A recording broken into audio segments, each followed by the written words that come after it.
How's my man Liam doing? Good morning. Welcome to episode 91 of the Inside Drive podcast. I am sitting inside the Beach House Sales and Development Studios. Today I'm joined by special guest and my good friend Keith Fleming. We're going to mix it up a little bit today and try something via Zoom. Hopefully it all works out and everything sounds clear and you can see everybody. Keith Fleming is a DFS expert and writer for FantasySixPack.net, as well as had many appearances on major fantasy football podcasts. Believe it or not, Keith was in my radio studio 3 years ago to the day, so kind of ironic that we're right back here. Before we get started with today's episode, I do want to talk about some of our sponsors, starting with our studio sponsor, Beach House Sales and Development. Looking to buy, sell, or invest along Florida's Emerald Coast? This is Beth Mulvey, owner at Beach House Sales and Development. Our boutique brokerage specializes in waterfront homes, luxury properties, condos, investment opportunities, and new developments throughout Panama City Beach, 30A, Bay County, and Walton County. Whether you're a first-time homebuyer, a seasoned investor, or ready to sell your current property, Beach House provides concierge-level service every step of the way.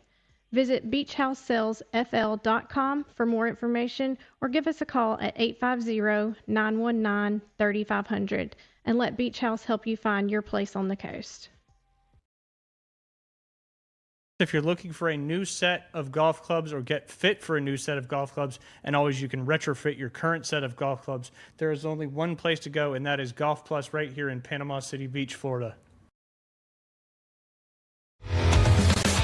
Are your golf scores going up, not down? Struggling to find the sweet spot and wondering why the putts won't drop?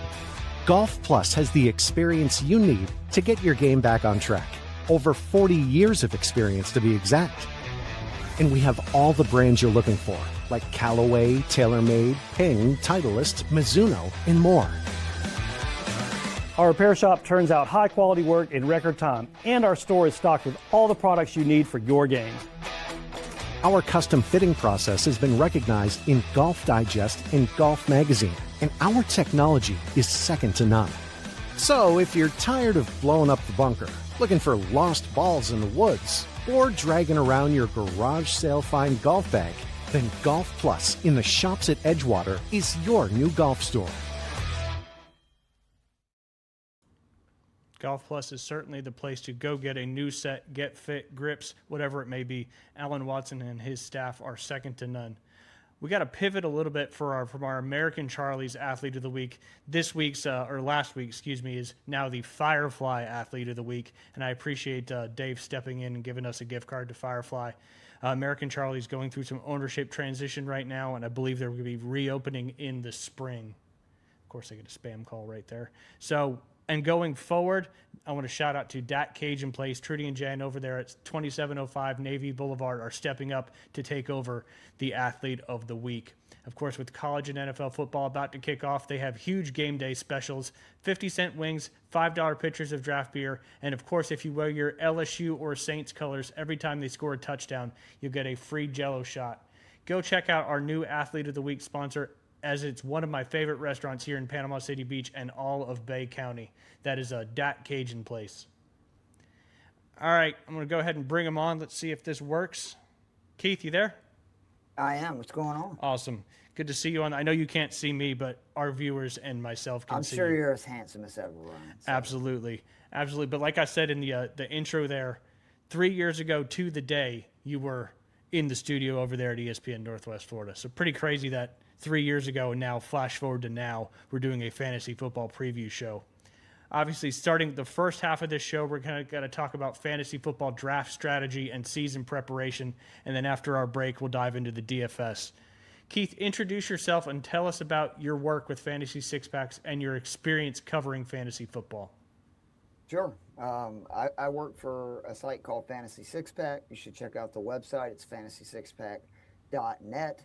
I do DFS advice for both golf and football, writing cheat sheets for both throughout the season for all access members, as well as a free article that you can read, and then do a podcast on Tuesday nights during golf season with my good buddy Scott Porter. Used to have a really handsome guy named Ryan Mulvey, SA co-host at one Hey, time we're too. back It's together. two We're uncles. back together. We're I good. love it, man. Anytime with you is always fun. And of And course, if then you're watching on the stream and you have any questions for Keith, feel free to drop them in the comments and we'll get them answered right here. absolutely. And then during the football season, I believe the schedule is set that Friday nights, me and Joe Matz starting our 7th year Jeez. together of doing a DFS podcast. I told him that, me and my wife hit 10 years of marriage this year. Me and him are hitting 7 years of doing DFS. You can say a lot of things about me, some negative, but one thing you can't say is I am very loyal. So You are for sure. Certainly for sure. Keith, with the season approaching, what should fantasy managers be doing right now to prepare for their drafts?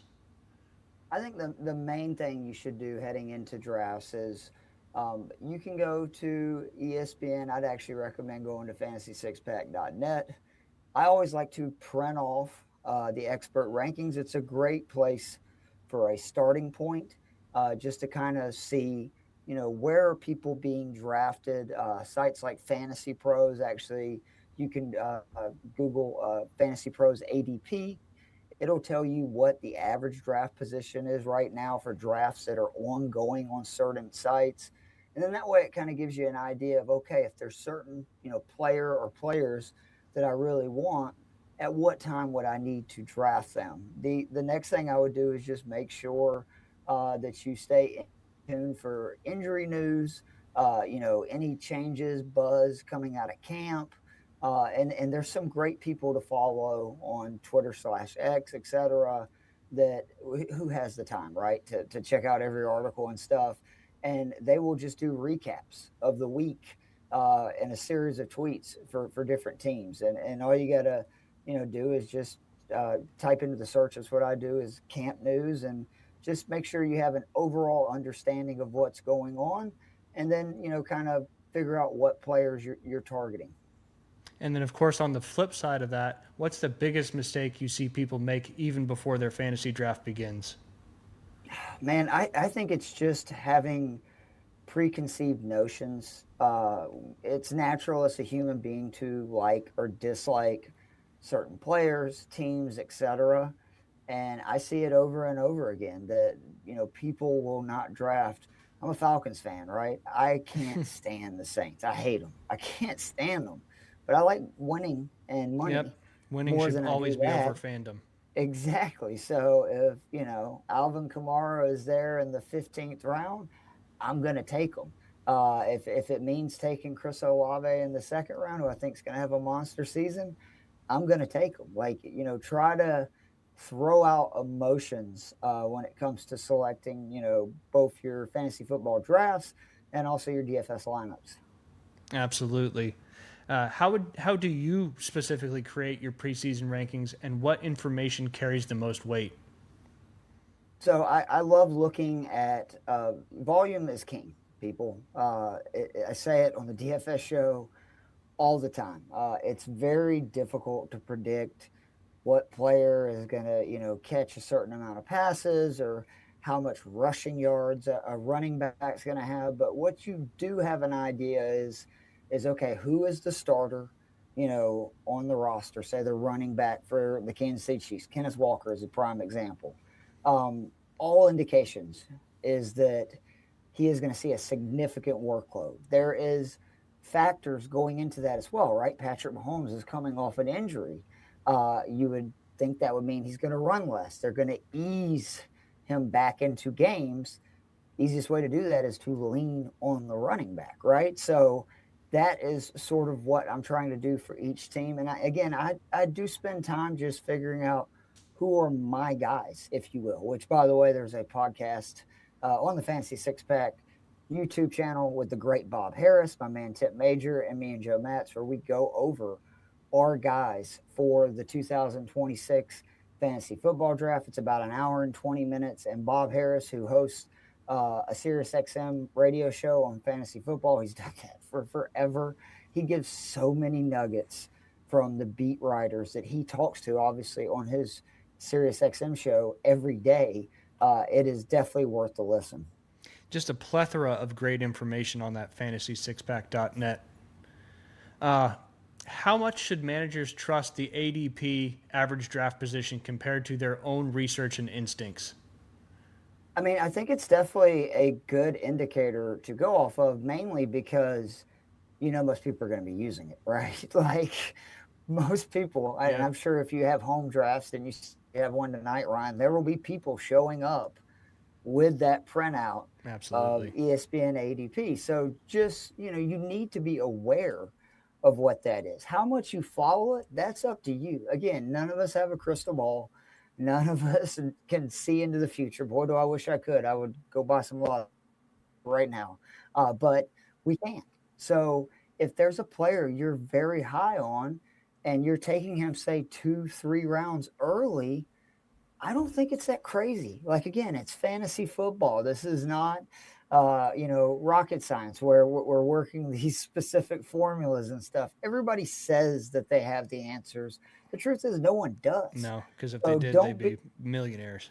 bingo, right? Like they would be making so much money off of player props and other things that why would they be spending time putting out content on fantasy football? So my thing is all about just providing as much information as possible to people. I think in general, somebody that's listening to a fantasy football, podcast or reading a fantasy football article, they obviously love it or they wouldn't be spending the time doing it.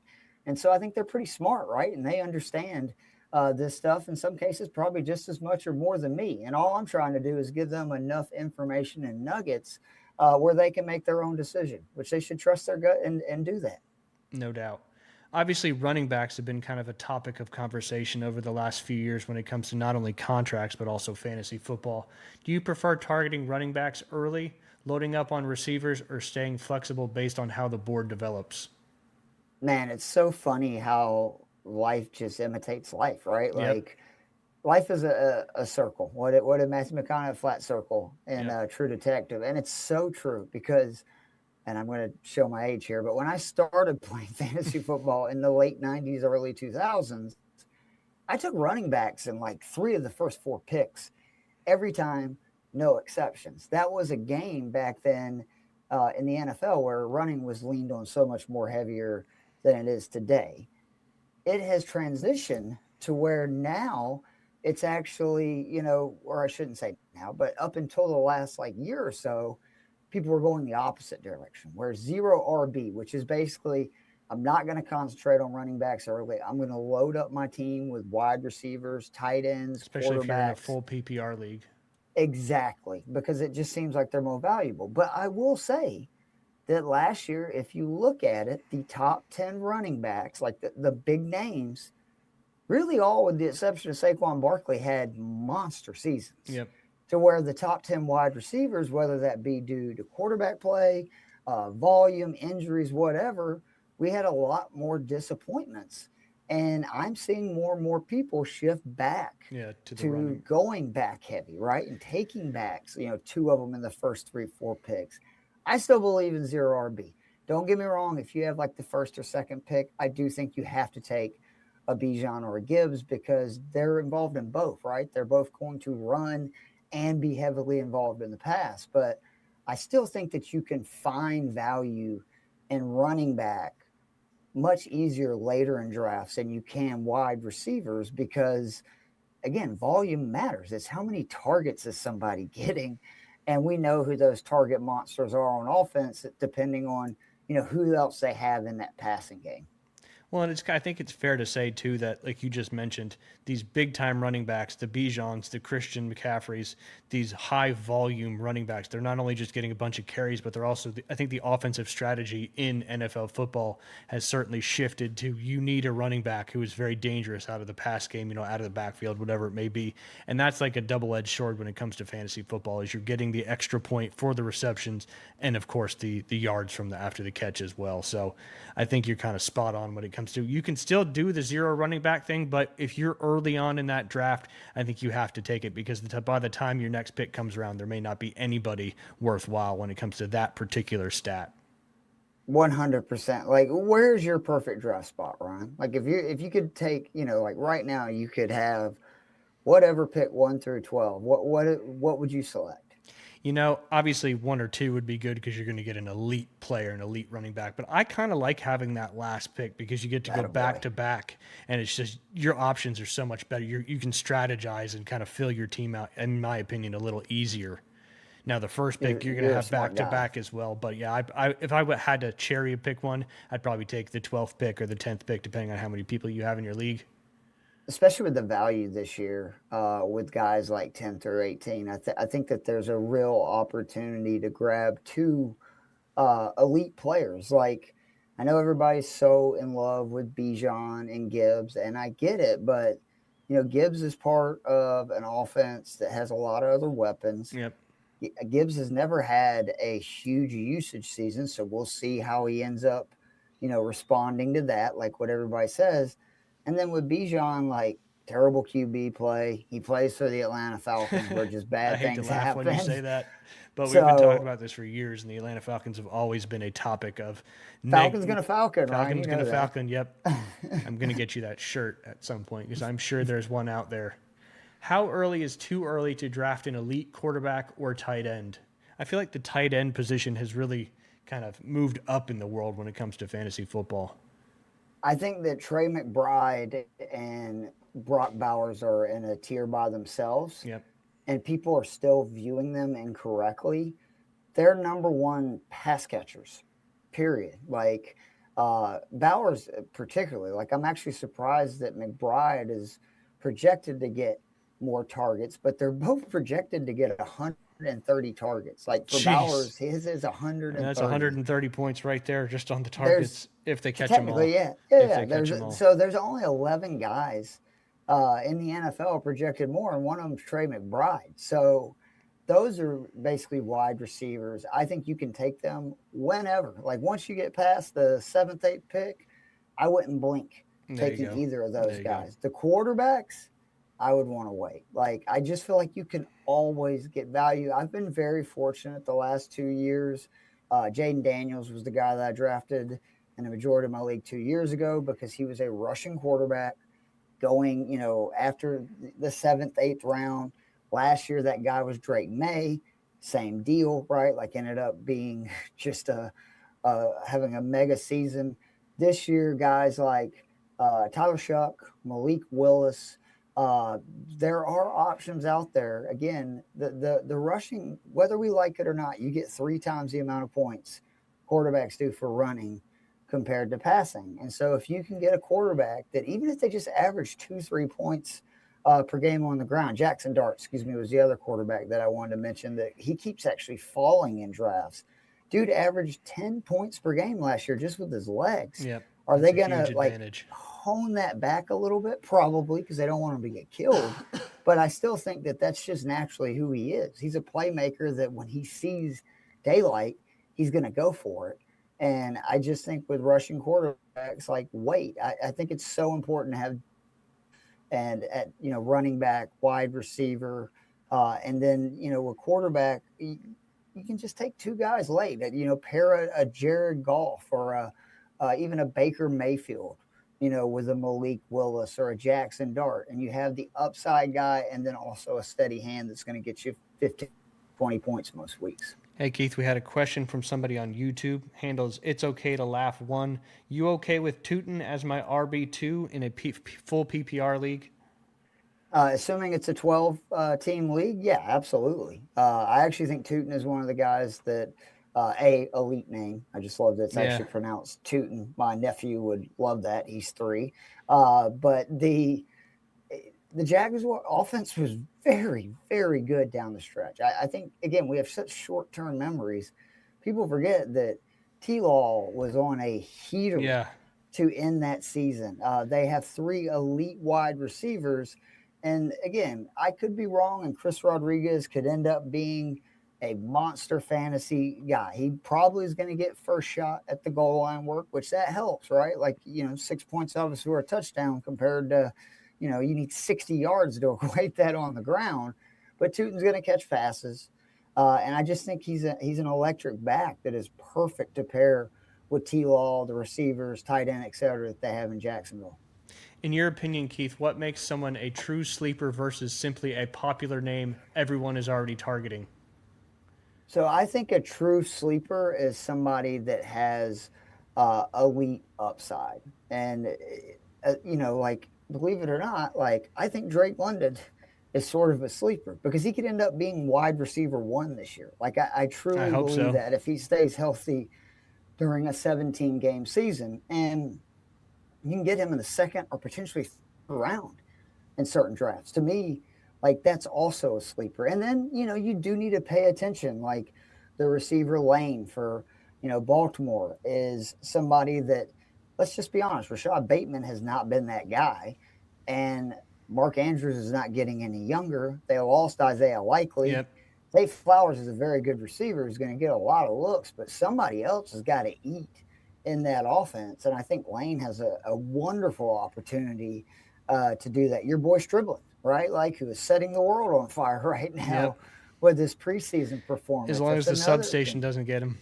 right? I mean, dude, I'm pulling for it, especially because I've got way too much Mike Evans and George Kittle and my best ball draft so far this year because they're just, I think, immense values. And again, don't worry about preconceived notions. Like people look at, George Kittle and say, well, he's injured all the time. No, he's not. Like, yes, he's injured, but if you look at it, he still plays a majority of the games most seasons and puts up elite numbers. And that's where people will skip over on a potential like gangbuster that you can get relatively late. Absolutely. I'm hoping that the whole Jed York prostitution thing will offset the Niners being really injured I think they're the most injured team the last 5 years. So hopefully, I feel like Jed York took one for the team there. And hopefully that, knock on wood, that gives us some durability throughout the season because I think people are sleeping on us too because we've been so I agree. injured. So I'm hopeful that it's going to be one of those surprise seasons for us. What is your approach when drafting near the beginning, middle, or end of the first round? So again, in the beginning, we just touched on. I think you have to take like Bijan Gibbs if you have the first two picks. The middle is actually it's the hardest place to draft, man. It's just so difficult because you really have so many picks in between each one of yours. Obviously, being 11, or excuse me, 12 because the snake it comes back you can't really prepare for No, multiple rounds to where if you're you near can't. the beginning or end of the draft order, you can go, okay, this guy's behind me and this guy's behind me, and he's got so many receivers. And so you can kind of plan Yeah, like I feel what like they're you going can to do. control your own picks when you're got those back-to-back picks. A We did hundred our Bay percent. Point draft last night, and I was I was 8, excuse me, and that was Oh, just that's brutal. it's not great either. Yeah, it's not great either. And but in the middle, I really uh, I try to take honestly if I'm gonna pick in the middle, which is one of the most difficult positions. I've done this in best ball. I'm gonna take the guys that are falling right. Like every round, there's gonna be guys that are for whatever reason going below their ADP. Is that kind of a risky strategy? Yes, but if you ain't first, you're last And in that's true. fantasy If you're not football and taking risks, DFS. there's no reward. That's What for are we sure. doing, Yes, right? second Like, is no yeah, different than 12th. you may Absolutely. not have you may have a bad year, but oh well. But I mean, there's people like BTJ is a prime example. I've drafted him quite a lot lately in best balls because I know it was a rough year, like it really was. But did people not watch his rookie season? Like the talent is there. T Law is a very good quarterback. I think is much more likely things go the right direction than the wrong. To where there's guys like Marvin Harrison Jr. where I haven't seen it yet. And until you see it, like I don't like doing a lot on non rookies where we haven't actually seen the production. And then at the end of the draft, it's again kind of the same strategy where you have back to back picks. I try to build out my roster that way. And having back to back picks, I think allows you to be a little bit more aggressive with some of them because you're getting two picks right there. So if there's a guy that's like, well, he's got a really huge upside, but boy, if it goes wrong, this could be awful. You take a steady pick along with it, right? You take a nice warm blanket to keep you warm at night right there. Yeah, it And makes you feel good after you take it, and it makes you feel exactly. more So comfortable to take a risk. that's what I'm saying. Yeah, Yeah. absolutely. Kind of getting back to something we talked about earlier. Should managers handcuff their star running backs or use those roster spots to chase upside elsewhere? It depends who it is. I think that if you, again, are taking Gibbs or Robinson, you probably need to take their backup. Sorry, Ron, to say this, CMC is another guy that just with his injury That's right. history. Keelan Black is having a great camp, and Christian McCaffrey said a lot of good things about him. So, and San Francisco is known, right, Yep. especially Shanahan, for just producing effective rushers no matter what it is. And, the other thing I like to do is like in best balls particularly, but also in season longs, if there's a backfield like Minnesota, right, where you have Jordan Mason and Aaron Jones, my gut tells me Jordan Mason is actually going to have a really good season. I think Minnesota's offense is going to be surprisingly good, and they're going to move the ball. And I think Mason's going to be the engine of that. But I don't mind taking both of those guys. Or the Jacksonville example from the question earlier, you get Tootin, go ahead and take Rodriguez too. So that way, no matter, it's not so much of like injury risk, it's just more of, if you think this is a team that's going to be able to run the ball, why wouldn't you want, if it's within reason of when you're drafting both guys, the entire backfield, to where if one of them emerges as in getting, all of the carries and really putting up production, you have them either way. a couple more questions, Keith, before we take a quick break. What advice would you give someone who panics when a player they want gets drafted right before their pick? The same thing I do when I hit a golf ball in the woods on the golf course. Take a deep breath, right? And count to 3, exhale, get that brain working again. And then don't panic. Yeah. Like I always queue up at least 8 to 10 guys at a time that I want in drafts. So that way I'm not locked into one player, right? Because I used to draft that way. We didn't have a queue, right? Like a decade or two ago. And that would happen where the guy I really wanted and thought would be there, you get sniped and you just, to your point, panic. And it's like, oh my God, I don't know what to do. And then you make a terrible decision. If you always have like 5 to 10 guys queued up and ready to go, even if somebody you really want is taken, you've got those other options right there. I love the golf analogy. You see so many people hit it in the woods and then try to make a huge risky recovery shot, and then you turn a potential bogey into a triple bogey. Yep, just punch it out, get into the fairway, and take your medicine and go home. Great advice there for when someone takes your pick. Keith, before we switch gears, give us your golden rule for leaving draft day with a team you feel confident about. I think the golden rule is to take the guys that you want. At the end of the day, this is fantasy football. It's really for fun. Obviously, there's money involved in who doesn't like winning because you can gloat and stuff. But, if you end up taking, like, I'm a huge Brock Bowers guy. If I took Brock Bowers at 6, most people would mock me. I don't care, right? Like, A, I think that Bowers is going to have a monster season. But B, I really want him on my team. So, make sure you get some of those guys. It just gives you an extra, rooting interest. And just remember, again, this is just for fun. It's not that serious. Yes, it is fun to needle your buddies and the other people in the league. But overall, this is something that allows, people to stay together in parts of our lives. I have fraternity brothers. This is really the only reason anymore that we chat and get to, kind of hang out once a year as a fantasy football draft. That's an amazing thing. Like, we need more stuff like that in a world that is, getting more and more people on their phones and in their computer. Like, it's good to have a community or a fantasy football league. So have fun, man. Yeah, absolutely. 100%. Do live drafts too. Get everybody together. Yes. Have a great time. Keith, we're going to go ahead and take a quick break. When we get back, we're going to be talking about daily fantasy football strategy and winning lineups. Episode 91 of the Inside Drive podcast, fantasy football preview with my good buddy Keith Fleming. We're going to take a quick break and hear from the Back Nine Panama City Beach. I am Scott Pullen, one of the owners of the Back Nine Panama City Beach. This is a 24/7 indoor golf simulator business. We have 3 bays, 2 are more open, and then one's kind of more semi-private. So I believe what's special about the Back Nine is not only our software and equipment that we use, which is full swing, but also there's plenty of space for righties, lefties, tall, short, any size person to come and swing and not feel like you're just in a tight space or going to hit a wall or hit the ceiling or anything like that. Also, you actually get a video feedback of your interaction with the club face and the ball. It's extremely important when you're learning how to play, but also trying to dial in your clubs and get better at the game of golf. So we have about 70 different courses that you can play, from Pebble Beach, TPC Sawgrass, St. Andrews, a whole bunch of different courses. But there's also games that you can play, like tic-tac-toe and Connect Four and skee ball and darts and all these that work on your game, but at the same time, they're still fun for all ages.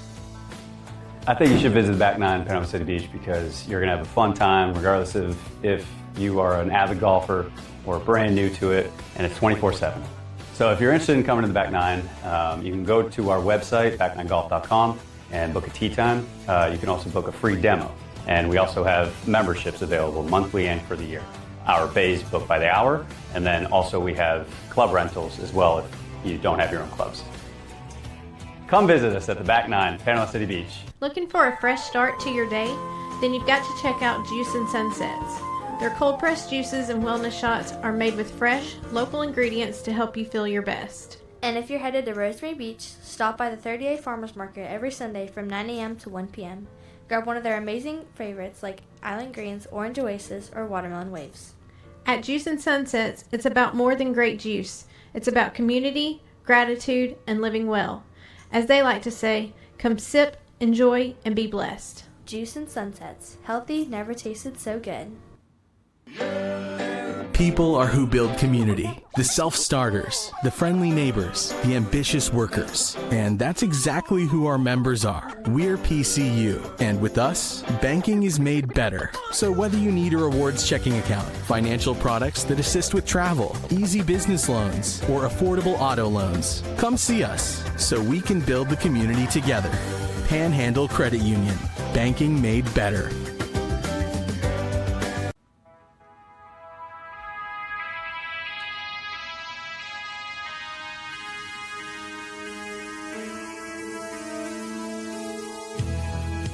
That's going to do it for this episode of the Inside Drive podcast. Thanks for listening, and thank you to our incredible sponsors: Beach House Sales and Development, Juice and Sunsets, Dat Cajun Place, Golf Plus, the Back Nine PCB, and Panhandle Credit Union.